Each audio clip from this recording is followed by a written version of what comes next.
Introduction. Why analyze biblical texts as literature? Now, why, you may ask, should we analyze biblical texts using literary techniques? Well, think of the Bible as a diamond. You hold it up to the light, and from different angles it reveals facets you might not have noticed before. Literary analysis allows us to explore the many facets of these biblical stories, so that we might not only appreciate their spiritual depth, but also their craftsmanship as narratives.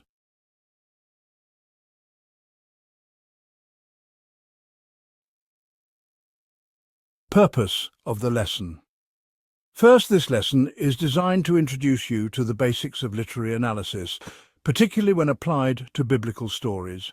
We will be breaking down some of the key literary techniques that you might use to deepen your understanding of the Bible as a storyteller.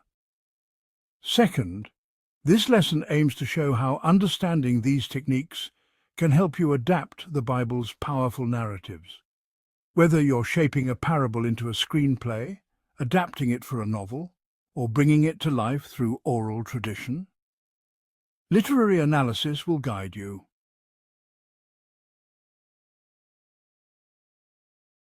Overview of key literary analysis methods for biblical texts.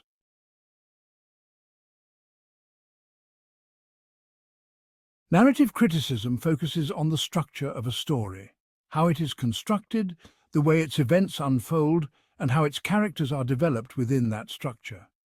When we apply this method to biblical texts, we look at how the story is told rather than just what is told. We analyze the plot, the sequence of events, and how characters grow or change over the course of the story.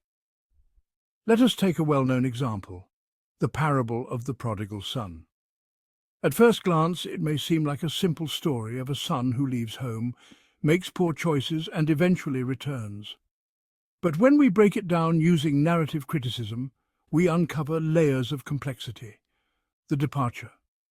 This is where the son demands his inheritance and leaves home, a bold and reckless decision that sets the plot in motion.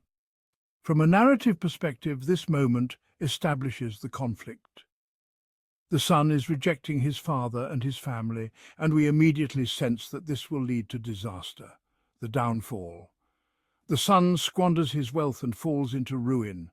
Notice the steady decline. His wealth is gone, his friends abandon him, and he is reduced to feeding pigs, a symbol of his utter disgrace. In this middle act, the story reaches its lowest point, and we feel the weight of the son's choices. It's a moment of dramatic tension, the reconciliation. Finally, the son returns home, expecting to be punished, only to be welcomed by his father with open arms. This is the climax, the resolution, where grace triumphs over judgment. The father's reaction shifts the entire tone of the story, and we, the audience, are left contemplating the power of forgiveness. Now compare this arc to Les Miserables by Victor Hugo, where Jean Valjean undergoes a similar journey. He begins as a hardened criminal, falls into despair, and is ultimately redeemed through acts of love and sacrifice. Both stories follow a path from sin and downfall to grace and reconciliation, illustrating a universal theme of redemption. When we examine biblical stories through the lens of narrative criticism, we see how masterfully these tales are structured, how each scene builds on the last, creating tension and release, conflict and resolution. This analysis is key for anyone hoping to adapt these stories, because it reveals the emotional and structural core that makes them so powerful.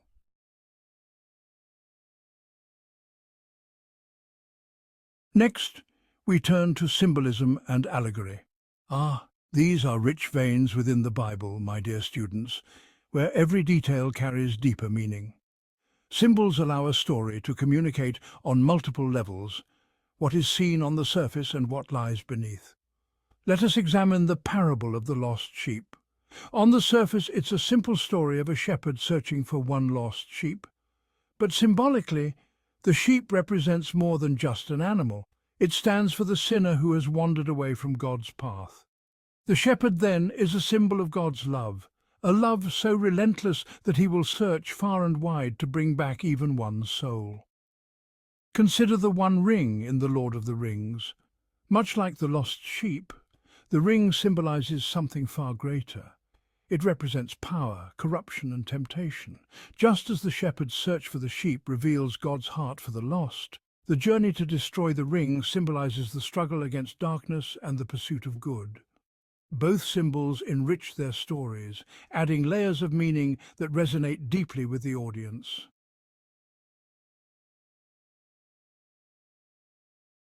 Form criticism is another invaluable tool, one that allows us to categorize biblical texts by genre. Why is this important? Because each genre has its own rules and expectations. The Bible is not one uniform text, but a collection of many forms: narrative, poetry, parable, prophecy, and more. Let us focus on parables, which were one of Jesus' favorite teaching tools. Parables are short, vivid stories designed to convey a moral or spiritual truth. Take the parable of the Good Samaritan, for instance. Its form is simple. A man is attacked, left for dead, and ignored by the religious elite, only to be saved by a Samaritan, someone considered an outsider. This narrative form is effective because it uses a clear, direct story to challenge societal norms and communicate a lesson about compassion. It's very much like Aesop's fables, which also use simple narratives to teach moral lessons. Both forms are designed to be accessible, easy to understand, yet profound in their implications. By understanding the form of a biblical story, we can see how its structure supports its message. And when we adapt these stories, we must respect the form, for it is through these carefully chosen structures that the truth is revealed.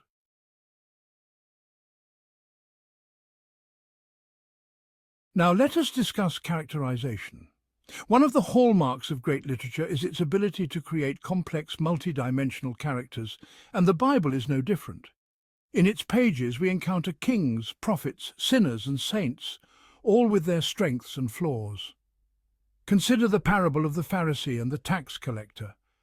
Jesus contrasts two men who come to pray: the Pharisee, who is self-righteous and boasts of his good deeds, and the tax collector, who humbly begs for mercy.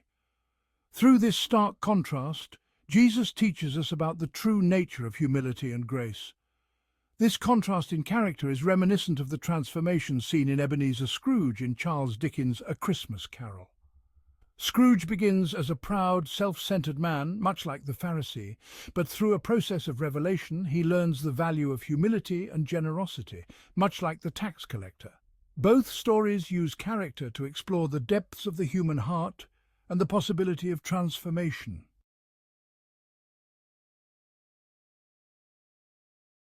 Finally, we arrive at theological criticism, which asks, what do these stories reveal about God, about grace, about justice, about the human condition?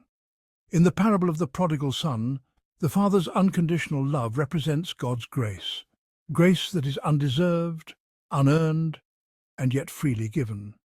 This, my dear students, is the heart of the story. The son returns expecting punishment, but instead he is welcomed with open arms. This is the same kind of grace we see in the Passion of the Christ. Mel Gibson's film focuses on the suffering, sacrifice, and redemption of Christ, all of which mirror the theological themes present in so many of Jesus' parables. The suffering servant, the loving father, the forgiving master. These are images that reveal the character of God. As you can see, each of these literary methods, narrative criticism, symbolism, form criticism, characterization, and theological criticism, allows us to peel back the layers of the biblical text, revealing the intricacies of its storytelling. And through this analysis, we gain the tools to adapt these stories faithfully, bringing them to life for modern audiences while maintaining their depth, meaning, and divine message. Now, my dear students, let us take a moment. How might you apply these methods to your own storytelling? What truths might you uncover within the Bible that you've never noticed before?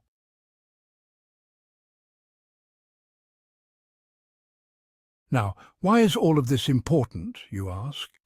Because if you, as storytellers, wish to adapt biblical stories into modern forms, you must first understand them.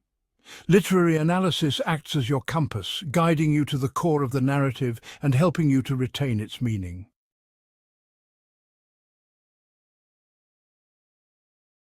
Take the parable of the Good Samaritan. If a filmmaker were to adapt this story, they would first need to explore its core themes of compassion and neighborliness. You must ask, how do I make this story resonate with a modern audience while keeping its essential truths intact?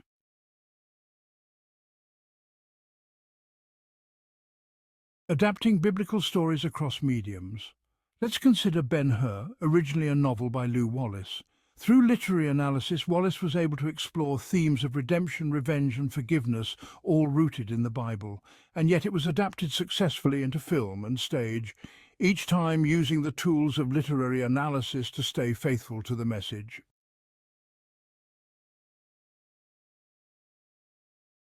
Maintaining theological integrity while enhancing storytelling. Remember, dear students, that while we adapt these stories, we must respect the theological truths they carry. When adapting the parable of the unforgiving servant into a film, for instance, the storyteller must balance the parable's powerful lesson on forgiveness with the dramatic tension of the plot.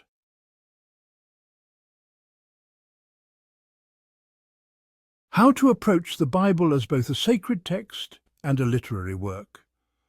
As we analyze these stories, we must always remember, the Bible is a sacred text.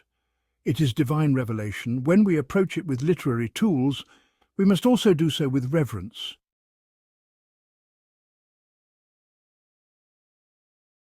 Respect for the sacred nature of the Bible.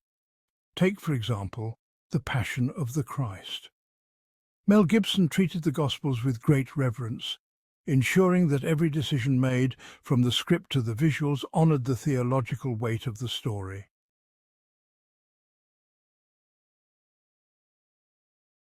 The Bible as a masterpiece of literature.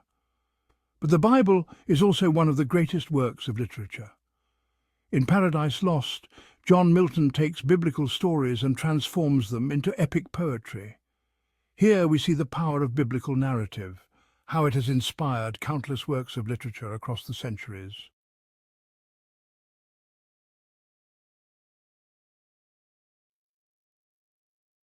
Conclusion: the Bible as a rich source for literary analysis and adaptation. So, my dear students, we have explored how literary analysis can deepen our understanding of the Bible.